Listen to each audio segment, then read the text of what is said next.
Good morning বন্ধুরা, আজকের আঞ্চলিক সংবাদগুলিতে আপনাদের সবাইকে স্বাগতম।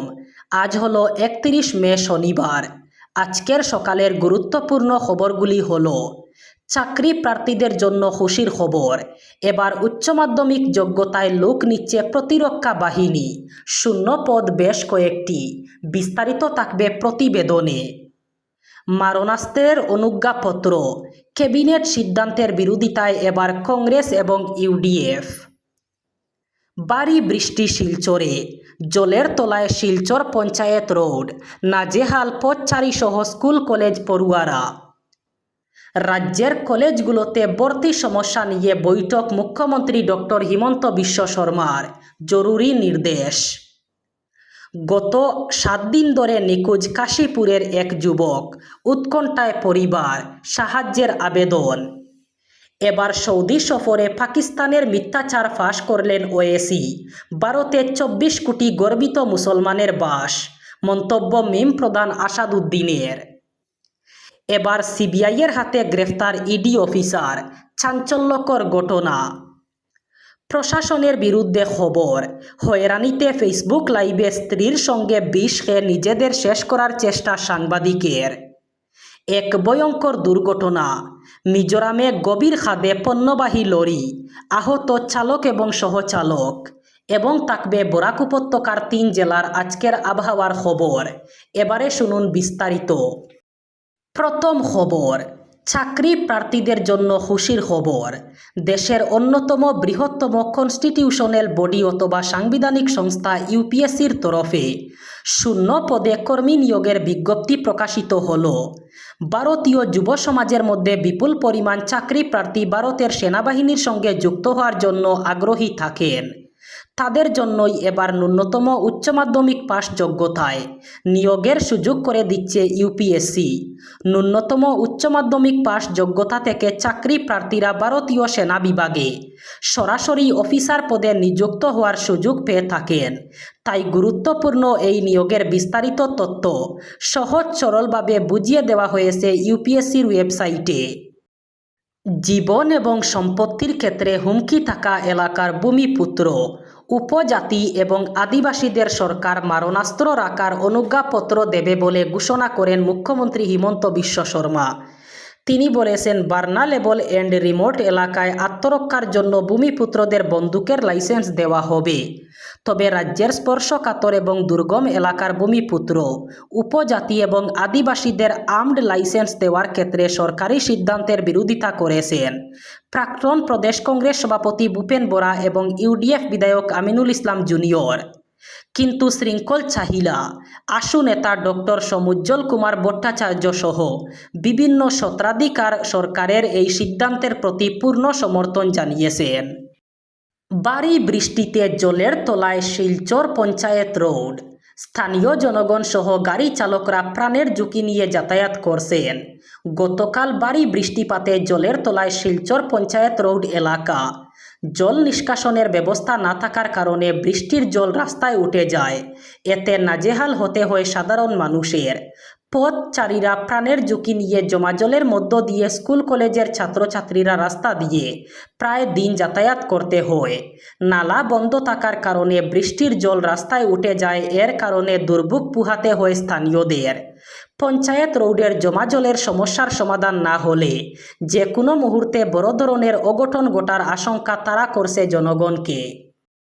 রাজ্যের কলেজগুলোতে ভর্তি সংক্রান্ত প্রক্রিয়া সাবলীল করা এবং পড়ুয়াদের কল্যাণে প্রস্তুত প্রকল্পগুলো রূপায়ণে জেলা কমিশনার এবং কলেজ অধ্যক্ষদের পরামর্শ দিয়েছেন মুখ্যমন্ত্রী হিমন্ত বিশ্ব শর্মা।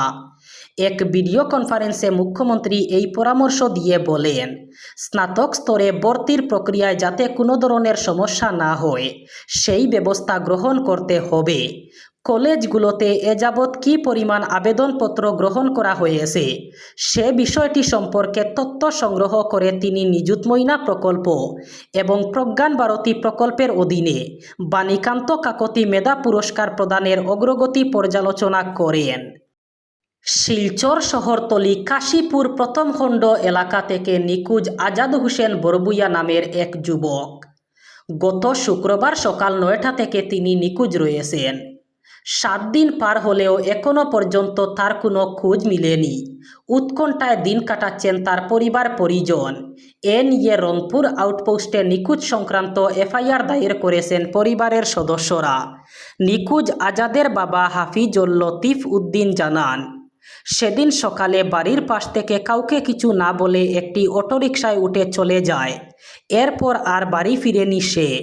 যদি কেউ এই নিখোঁজ যুবকের খোঁজ পান তাহলে যেন দয়া করে 9401462914 9395 040110 এই নাম্বারগুলিতে যোগাযোগ করার জন্য অথবা নিকটস্থ থানায় খবর দেওয়ার জন্য অনুরোধ জানানো হয়েছে পরিবারের পক্ষ থেকে। অপারেশন সিঁদুরের পর পাকিস্তানের মুখোশ টেনে ছিঁড়ে দিতে বিশ্বের নানা প্রান্তে পৌঁছে গিয়েছেন কেন্দ্রের সর্বদলীয় প্রতিনিধি দল। সৌদি আরবে রয়েছেন অল ইন্ডিয়া মজলিস-ই-ইত্তেহাদুল মুসলিমিন অথবা মিম প্রধান আসাদুদ্দিন ওয়েসি। ইসলামাবাদকে একের পর এক ছাঁচালো আক্রমণ করে তিনি বেশ কয়েকদিন ধরেই শিরোনামে রয়েছেন। এবার মরুদশে গিয়েও পড়শি দেশকে এক হাত নিলেন তিনি। তার সগর্ব ঘোষণা, 24 কোটি মুসলমান ভারতে গর্বের সঙ্গে বসবাস করেন। ইসলাম ধর্মের বহু জ্ঞানী মানুষও ভারতে রয়েছেন। অতীতে বিভিন্ন সময়ে ওয়েসির বিরুদ্ধে বিভাজনের রাজনীতির অভিযোগ উঠেছে, কিন্তু অপারেশন সিঁদুরের থেকে তিনি তার দেশপ্রেমের পরিচয় দিচ্ছেন। পাকিস্তানকে যেভাবে তিনি বিঁধেছেন তাতে ক্রমাগত পাক নেটিজেনদের বিদ্রূপ কটূক্তির শিকার হচ্ছেন তিনি। এবার বিদেশের মাটিতেও মিম প্রধান পাকিস্তানের আসল চেহারা তুলে ধরেন। ওড়িশার এক ব্যবসায়ীর কাছ থেকে ঘুষ নেওয়ার অভিযোগ, এবার সিবিআইয়ের হাতে গ্রেফতার ইডি অফিসার। জানা গিয়েছে ওই ব্যবসায়ীর কাছ থেকে 20 লক্ষ টাকা ঘুষ নিতে গিয়ে বোমাল ধরা পড়েন ওই আধিকারিক। 2013 সালের ব্যাচের আইআরএস অফিসার চিন্তন রঘুবংশী। একটি দুর্নীতির মামলার তদন্তের দায়িত্বে ছিলেন এই ইডি অফিসার। সিবিআই সূত্রে খবর, এক ব্যবসায়ীকে গত মার্চ মাসে ভুবনেশ্বরের ইডি অফিসে জিজ্ঞাসাবাদের জন্য ডেকে পাঠানো হয়। সেখানেই ওই ব্যবসায়ীর থেকে টাকা মামলা তুলে নেওয়ার জন্য ঘুষ চাওয়া হয় বলে অভিযোগ। এরপর ওই ব্যবসায়ী সিবিআইয়ের দ্বারস্থ হন। তার দাবি 5 কোটি টাকা ঘুষ চাওয়া হয়েছিল তার কাছে, তবে টাকা দেওয়ার জন্য বরাবর তাকে চাপ দেওয়া হতো বলে অভিযোগ। শেষে ওই ইডি অফিসারের সঙ্গে 2 কোটি টাকার ডিল হয়। এর মাঝেই সিবিআইয়ের কাছে অভিযোগ করেন ওই ব্যবসায়ী। সিবিআই তদন্তে নেমে অভিযুক্ত ইডি অফিসারের বাড়িতে অভিযান চালায়। বেশ কয়েক ঘন্টা জিজ্ঞাসাবাদের পর ইডি অফিসারকে গ্রেফতার করা হয়। প্রশাসনের বিরুদ্ধে খবর করেছিলেন এক সাংবাদিক। সেই সাংবাদিকের বিরুদ্ধেই উঠে তুলাবাজির অভিযোগ। অন্তত দাবি এমনটাই। সেই তুলাবাজির অভিযোগের কথা যখন ক্যামেরার সামনে দাঁড়িয়ে বলছেন ওই সাংবাদিক, তখন পাশে দাঁড়িয়ে তার স্ত্রী। ভিডিও যখন ফেসবুকে লাইভ, তখন ওই সাংবাদিককে কিছু খেতে দেখা যায়। প্রাথমিক তদন্তের পর পুলিশ জানিয়েছে ওই সাংবাদিক তখন কোনো বিষাক্ত খাবার খেয়েছেন। শুধু তিনি নন, ওই বিষাক্ত খাবার তার স্ত্রীও খেয়েছেন বলে জানিয়েছেন পুলিশ।